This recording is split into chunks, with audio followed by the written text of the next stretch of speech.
Welcome to today's episode of Smart Agri-OT News. Today we're diving into an exciting and crucial topic, carbon markets. We're honored to have Miss Moira Thomas, a leading expert in the field, with us. Thanks for joining us today.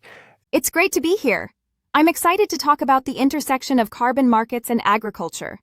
As we all know, sustainability is key, especially in rural communities where agriculture plays such a vital role. Absolutely. Let's start with the basics.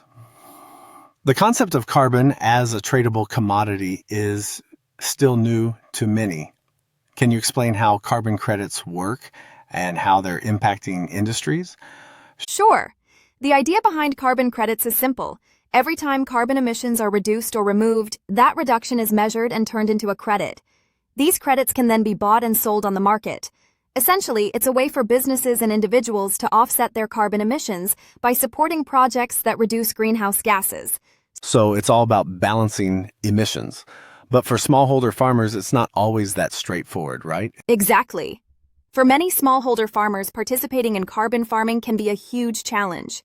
Regulations, financial barriers, and lack of access to necessary tools often leave them out of the equation.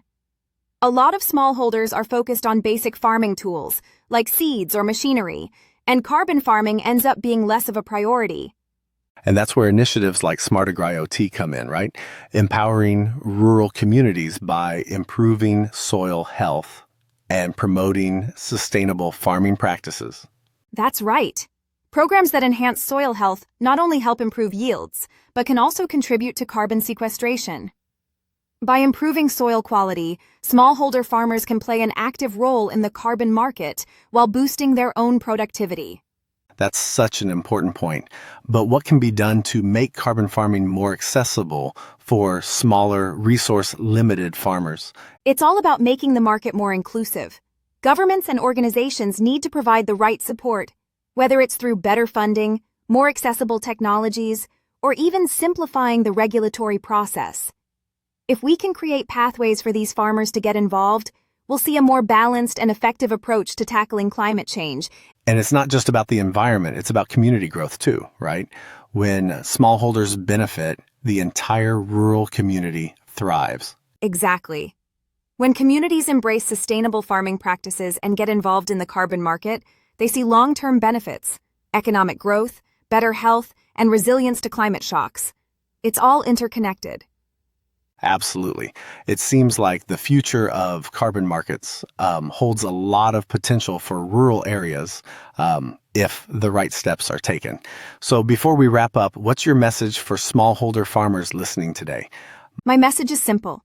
There's potential in carbon farming, and it's not out of reach. With the right tools, support, and knowledge, smallholder farmers can be key players in this market, contributing to a healthier planet while benefiting their communities.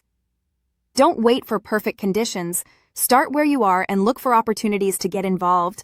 I couldn't agree more. Thanks again for sharing your insights today. It's been an enlightening conversation, and I'm sure our listeners have gained a lot of valuable information. It's been a pleasure. Let's continue pushing forward toward a more sustainable future for everyone. That's a wrap for today's episode of Smart Agri-OT News. Thanks for tuning in, and we'll see you next time. Stay informed and stay green.